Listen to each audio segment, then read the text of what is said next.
Hey, it's Councilmember Jason Lyon, Pasadena District 7, with this week's Tuesday 2-minute-ish recap of the week's City Council meeting.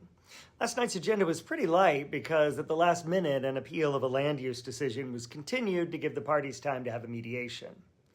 On the consent calendar, we approved some routine contract items and a streamlining of the way the operating reserves at Pasadena Water and Power are organized and calculated, which should help with transparency. We also made some tweaks to this year's budget because we're just past the middle of the fiscal year, which runs from July 1st to June 30th.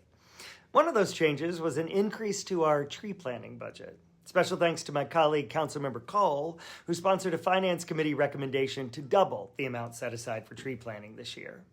For context, over the past 11 years, the city has planted over 6,500 trees and removed about 5,100 trees for a net increase of about 27%. But in 2 of the last 5 years, including last year, we had a net loss of around 40 trees in each of those years. And with the weather-related losses this year due to the windstorm and the fire, we wanted to make sure we're staying ahead of the curve on expanding our urban forest.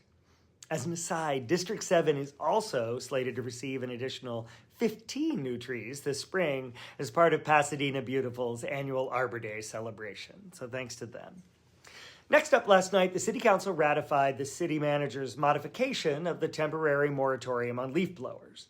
As it stands now, Pasadenans are allowed to use electric leaf blowers so long as they're not in the burn zone or within 50 feet of a fire-damaged parcel.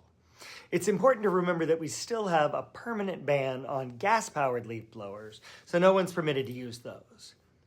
The big item last night should have been an easy one, but it wasn't, and it was an especially bittersweet occasion for me. As many of you know, I've been working with the city planning staff for the past 3 years to bring a comprehensive adaptive reuse ordinance to the council. The purpose is to create a streamlined and incentivized program to make it easy to convert existing commercial and industrial buildings into housing. This is one practical way to address our ongoing affordability problems without just building new high-rises. The draft ordinance was finally ready a couple of weeks ago, but was pulled from the agenda that night on concern from a local union of hospitality workers about including hotels in the ordinance.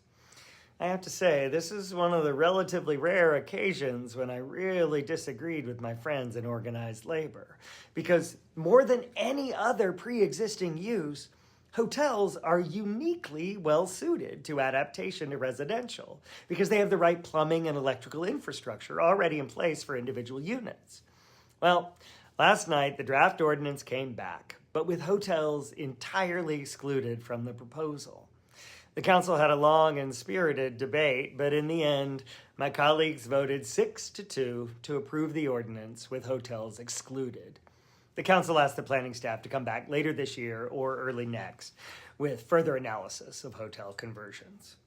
As always, if you have questions, email me at jlyon@citypasadena.net.